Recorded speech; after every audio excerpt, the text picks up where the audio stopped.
नहीं है, ये लगातार जारी रहेगा जब तक यहाँ पूरी तरह से अमन कायम नहीं होता। तो आज अगर यही बात पार्लियामेंट में दोहराई गई तो कोई नई बात नहीं है ना। अच्छा हुआ, अच्छा है कि पार्लियामेंट में आज इस चीज पे डिस्कशन हो रहा है, क्योंकि ऑपरेशन सिंदूर पे डिस्कशन तो ठीक है, उससे पहले पहलगाम पे तो डिस्कशन करना जरूरी है।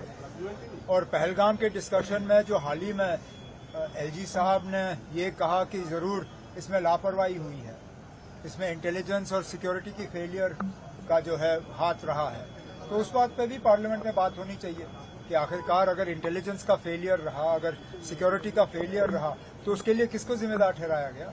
ऑपरेशन सिंदूर पे उसके बाद बात होगी। चिदम्बरम साहब ने भी यही कहा, उन्होंने कहा कि देखिए साहब, ये जो एनआईए कर रही है उसमें इन्वेस्टिगेशन कहाँ पहुंची, कौन इन्वॉल्व है और क्या पाकिस्तान। अब पार्लियामेंट के अंदर क्या बात हो रही है उसमें मैं यहाँ खड़े होकर तो टिप्पणी करूंगा नहीं। उनको अपनी बात करने दीजिए, उसके बाद हुकूमत की तरफ से जवाब आएगा, फिर हम देख सकते हैं। सर 3 आतंकी मारे गए, अभी उसमें एक रिपोर्टेड है कि पहलगाम में भी इन्वॉल्व। अभी तक तो पूरी तरह से वो कंफर्म हुआ नहीं है। कंफर्म हो जाए तो अच्छी बात है।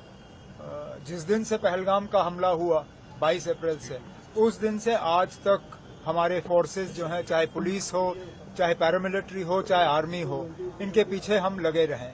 अगर आज इनमें से एक भी जो है एनकाउंटर में मारा गया तो अच्छी बात है। सर अभी रिपोर्ट्स आ रही है कि स्पेशल सेशन होगा स्टेट फूड को लेके असेंबली। किसने कहा था? सर कांग्रेस ने ये कहा है कि हम भूख हड़ताल 9 तारीख से शुरू करने वाले हैं स्टेट फूड के लिए, पूरे जम्मू कश्मीर में भूख हड़ताल शुरू होगा। आप उनका समर्थन करें? ये पार्लियामेंट का सेशन निकल जाने दीजिए।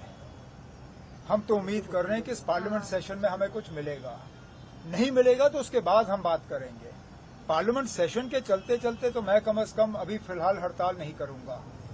पार्लियामेंट सेशन हमारा, अगर मेरी जानकारी सही है, तो 21 तक है या 22 तक। 21-22 तक अगर हमें स्टेटहुड का कोई भी मतलब पार्लियामेंट के अंदर या पार्लियामेंट के बाहर किसी तरह का मतलब हम प्रोग्रेस नहीं देखते, फिर हम इस पे बात करेंगे ना। लेकिन अभी मैं 9 तारीख की तो बात नहीं करूंगा।